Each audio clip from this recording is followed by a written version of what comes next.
I've been playing a lot of modded Minecraft lately, and I've been thinking about just how good of a game Minecraft is, even when it's just vanilla. Some games have a lasting impact on people, and it turns it into an instant classic, and you find yourself thinking about it all the time. One of those games for me is Immortal Redneck. It's an FPS roguelike, where you're a redneck in Egypt who uses powers of the Egyptian gods to like shoot snakes and stuff. I wouldn't exactly call it the best game, but I still think about it all the time, and it makes me want to play it again. I'm sure you all have instant classics that have turned into fond memories in your heart, but I lost my mind trying to make my game have that quality. If you don't know, Gelli Fields is a cozy farming game where you defeat corruption that has taken over the world by visiting a variety of different biomes, feeding jellies, farming, and discovering how to end the corruption once and for all. When I first started the game, it was this weird sandbox thing where you just stared at a jelly for 2 minutes, and then sometimes it would walk around and sometimes you could feed it an apple. I'm gonna be honest, it wasn't really that great, so I kind of threw everything away and tried something different. The game didn't ever end. You sat there doing a bunch of nothing until you got unlucky and had no more food, or your jelly got bored of you and left. That was the game. Honestly, it's one of those things that you'd buy and instantly regret having. To be fair to myself, that wasn't the original plan for the game. Originally, it was supposed to be a remake of a game that I had made like 7 years ago. You watched a jelly and fed it, and that was about it. But the original game was somehow a classic. And it wasn't just me who thought that. There was numerous other people who played the game who said it had this intangible aspect to it that made them want to come back and play it later, and they still to this day think about it. The game had a soul, but the remake was the opposite. All I wanted to do was remake the same game, but make it better, and it ended up feeling like I ripped off my own game. In the first game, the biggest thing that I wanted to add was you being able to explore different areas. But the way the game worked didn't really allow for you to do that, because you pretty much just built up your farm so you could feed your jelly and make money, and it would kind of suck to destroy all of that to move to a different location. So in the remake, I tried to solve that issue. And I literally mean I tried. I didn't solve it, but I tried. And that's why I added trains. The idea was that in every biome, there was a broken train, and you had to complete some sort of task in order to repair the train and move to the next biome. You'd keep doing that over and over until you eventually lost. I'm gonna be honest, I could have went with this concept and the game would have been okay, but something about it just didn't feel right. Over the next couple of months, I tried so many different ways of having the player move from one biome to the next. I had donation boxes where you needed to donate an amount of an item, and every time you completed a box, it repaired a piece of the train, and that was okay, but you never really felt rewarded for fixing the train, and there was barely any sense of progression in the biome itself. It also felt kind of bad to have to throw your rare items away. Also, with the game now having a goal, the jelly felt really lame. It just demanded food, and it felt more in the way than anything, so I removed the need to feed it entirely, when all the jelly just doesn't do anything. So I figured I could fix the issue with the donation boxes and the jellies at the same time, and I made it so that you can feed items to the jelly, and those will be used to repair the train. How it worked was pretty much there was a number on the HUD. Oh my god, I can't talk. How it worked was there was a number on the HUD, and when you fed the jelly items, that number would go down, and when that number reached 0, you would repair the train. This also really sucked because when you have all these items and you're making money, why would you give the item to the jelly when instead you could just be making more money off of that item? All while this was happening, I uploaded way less, my videos were getting way less views, I tried upload schedules, I tried streaming. I didn't realize just how burnt out I was. From the perspective of my viewers, I was flip-flopping between random games, and every couple of months I would come back to Gelli Fields, and it was like a whole new project.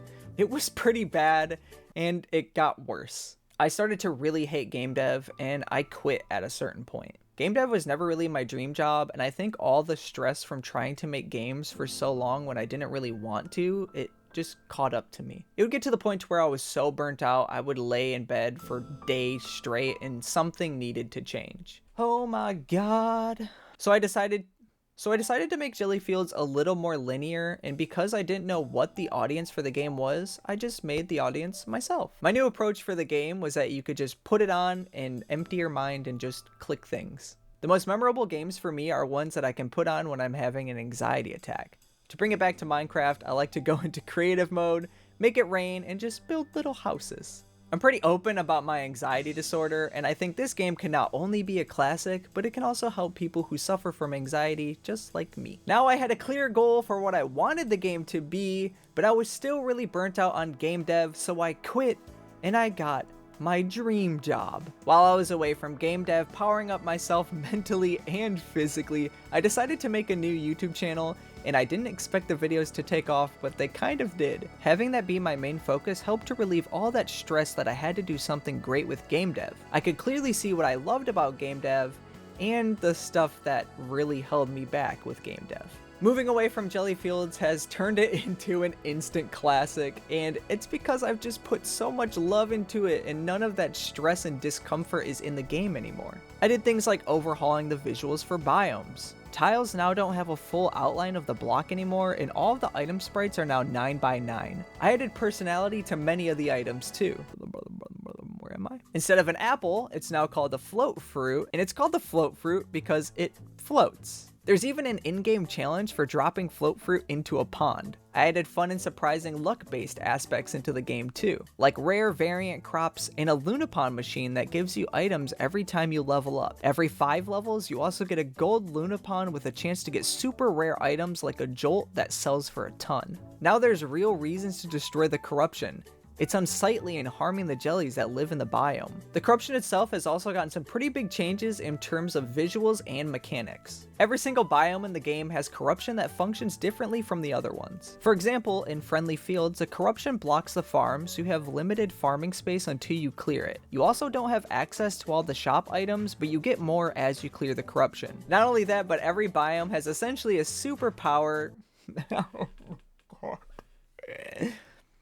Not only that, but every biome has essentially a superpower. Can't make me say it. Not only that, but every biome has basically a superpower that makes you feel OP called the Charm, and you get it for defeating one of the pieces of corruption. In Friendly Fields, the Charm plants 3 crops instead of 1 for every seed packet, and it just feels great. Every biome is actually really different from one another now. In Friendly Fields, you feed the jellies and they attack the corruption with magic spells, but in Rocky Retreat, there's no sell box, and feeding the jelly gives you money based on the rarity of the item. The spells that attack the corruption are actually inside stone blocks that you spend money on to mine. Each biome has a totally different playstyle, and it's just so much fun. The jellies have also gone through a lot of changes too. Now there's multiple jellies in each biome, and they are all their own jelly with a personality, name, favorite item, and story. You can open up the jelly book, which is still work in progress, and see info about each jelly in the biome, and there's rare hidden items in each biome that you can feed to the jelly that loves it. I'll explain what that does in a later video though. The game also has a story now. Basically, you work for Kluku Transportation, a maybe shady train company that gave you a train station for free. And by free, I mean you have to work a full-time job clearing corruption in all the biomes. Every biome has a character that will visit your train station and ask you to come to their biome and remove the corruption. When you remove all the corruption in a biome, you complete the job and are awarded Star Rank. Star Rank is really cool. It lets you build new amenities in your train station that are either just for fun or to help you in biomes. This vending machine makes you grow crops faster by clicking near them to water them. I am finally in love with game dev and with Gelli Fields, and the game is so amazing so far. I hope you guys will all love it just as much as I do. Speaking of loving Gelli Fields, you can now wishlist the game on Steam. The page might be really early right now, but it'll get updated as we get closer to a demo, but go and do that. Thank you so much for watching, and I'll see you in the next devlog.